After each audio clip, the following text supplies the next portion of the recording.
Good morning. Seriously, I'm having breakfast. 2 poached eggs, half of the yolk of one goes to my parrot, and an orange sliced up. And I've got some, what's it called? Hip and Modern Mama Fermented Fruits Kefir from the Wandering Market. I really like this stuff. I started making my own kombucha. Picked up a SCOBY. Oh, but she's so good at it. A big old glass of water. And then my kettle is boiling. Right there, my kettle's boiling.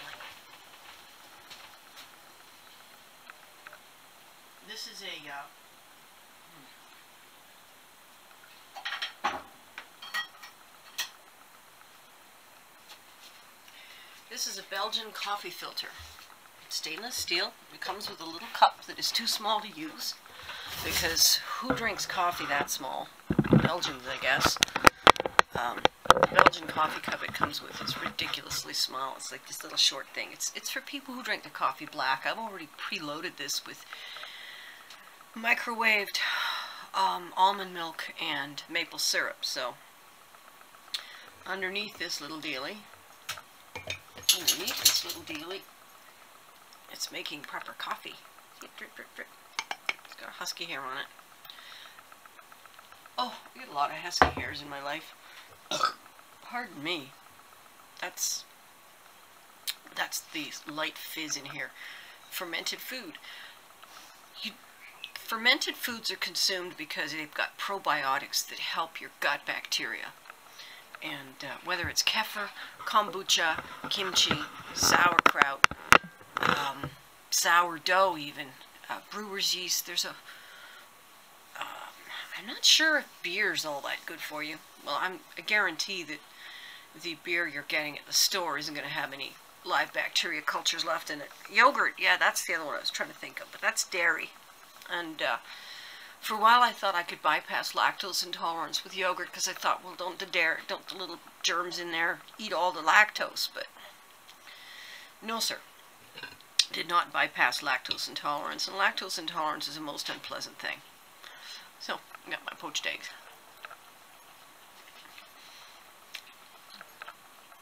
As I've mentioned before, I'm reading a book from 1844 about Conditions of the Working Class in England by Frederick Engels. And in this 1844 book, he's describing the state of conditions in the factories at the time, how they were trying to force the manufacturers to reduce children's working time from 16 to 10 hours or 9 hours, trying to make them go to school for a couple hours a day. For which the teacher was paid out of the children's wages with a deduction. And one can only wonder if said deduction was fully applied to schooling. And the background noise is Dan talking to a dog. Whether it was fully applied to the schooling, or a manufacturer found another way to cheat the workers out of a few pennies. They had to use government law to stop them from working children for overnight, and apparently, at the height of infamy, some children, we're talking about children as young as 6, from 6 to 18, some children were actually working night shifts, and then he would make them work day and night. And then they had overlookers who would beat the children if the children started to fall asleep at their job. And a job so tedious, all you do was stand there waiting for a thread to break, then reach into the spinning machine and try to avoid losing portions of your body to the machine as you tie the string back together, because these were weaving machines. And if you did lose a limb, your odds of getting tetanus were extremely high, and it was back then known as the lockjaw, because you didn't go get tetanus shots. You died a spectacularly horrible death, as every muscle in your body cramped up until you were arched over backwards. It started in the jaw and it worked its way through your whole body, and then death followed. Agonizing death. Why am I talking about this? Well, for one thing, I think it's a book everybody who's interested in politics and social change ought to read, because it really puts the lie to the capitalist insistence that they will use their wealth to benefit us all, that they are job creators and have the best interests of citizenry in mind. They, you know, the people who are in that position in society have never demonstrated that in the past. And it was agitation from the working class that got the government to change and to put in laws to restrict what these manufacturers could do. So it wasn't the manufacturers who made the decision to improve things. It was agitation from the people being tortured, suffered, maimed. There were whole generations of people were lost. And in fact, we can look at many of the abuses of today, you know, the parental abuses, the narcissism, the cruelty, and trace it directly back to those lost generations, people who never learned to parent, because their parents were in the factory, and then they were too. They never learned to be people. And that brought me to realize something. Where'd you get your shirt? That shirt you're wearing right there. And that one. Nice shirt. Where'd you get it? You got it at Walmart. Or somewhere like that. TJ Maxx. What I'm saying is, do you know where it came from? Who made it? Yeah. Whose were the hands on the sewing machine? Who made your shirt? How old was it? She. Probably a female. And that factory conditions are particularly injurious to female because they do damage to your pelvis, which is in that book, causing childbirth to become deadly. So who made your shirt? How old is it? Have you bought it recently? What'd you do with your old shirt? Did you wear it out? Did you patch it when you wore it out? You didn't.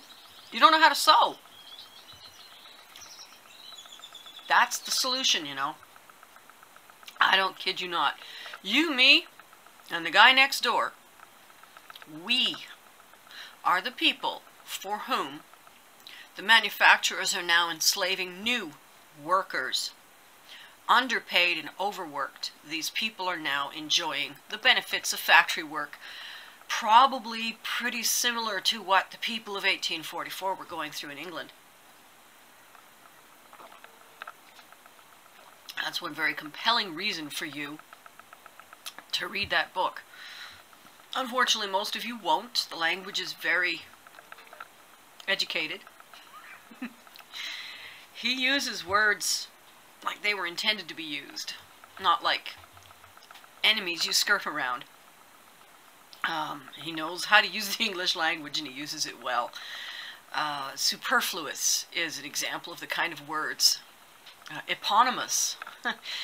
For those of us who are lovers of words, it's actually quite a rich read. It's quite nice to see these words being used properly and comfortably, as though they were part of conversation. But what's not nice is realizing that somewhere in China, or Bangkok, or somewhere like that, not so much India anymore, someone is treating people like that. And we are ruining an entire culture with our need for a nice new t-shirt, for our running shoes and our bags, and one thing you can do is to spend the extra money for products that aren't built that way. Go down to your local craft fairs and your farmers markets and things, and buy your goods from the people who have handmade them there in town. There are people out there in your town who will tailor clothing for you. You can go buy the fabric, you can go to the tailor, and you can have it tailor-made. And these days, you know, when I've walked into one of these boutique shops, it's not going to cost you more to have it tailored, and it'll fit you better. And they also do mending. So,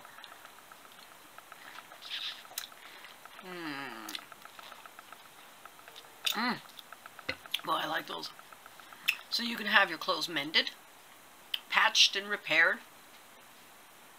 And not just your clothes, everything in your world. The real secret to this is twofold. Buy local and wear it out. Use it until it falls apart, then fix it and use it some more. And just keep getting it fixed until you simply can't. And when you simply can't anymore, especially in the case of clothing, you've now got a really excellent rag for polishing things, for tying things together, for cutting up and using as patches on other things. Start repairing your clothes. I will include a link to my video on how to darn wool. I darned a pair of gloves, but whether it's socks or sweaters, it's all the same. Also, your fabric shop sells these elbow patches. Yeah, I hand-stitched this one on. I wear through the elbows in my sweaters pretty quickly, so I was darning the elbows, you know, getting a nice matching fabric, and they just keep wearing through really fast, but this has worked for a very long time. The sweater's held up, and I think the patch looks quite nice on there, actually.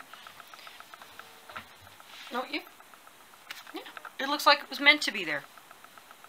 And look at the buttons on here. And that's the third prong of this. This shirt was bought secondhand in Seattle at a Value Village or whatever thrift store. And look at it. It's absolutely gorgeous. It's got Fair Isle knitting. And I reproduced this pattern for fun on a towel and that I keep in my bike for drying off my seat after it rains. And my goodness, it came out beautiful. I used a cotton that changed colors as it went through. Look at these beautiful little buttons. Why on earth wouldn't you keep something like this going? And it's getting decidedly threadbare. I really ought to patch these sleeves. And they have to be patched. They're too far gone to darn or stitch. So I have to actually get some kind of material and lay it in. Probably leather would be a good one. And lay it in over and stitch it in. I've actually patched these sleeves once already. So, you know, someone out there is suffering for the products that you wear and use and throw and replace. And it's not just the environment that's suffering. It's people. It's entire cultures are being destroyed because the parents are at the factory working, because the children are starting work early instead of having time to grow and develop and learn. The families are being broken up. Once perfectly lovely, however primitive cultures are now becoming drones in the service of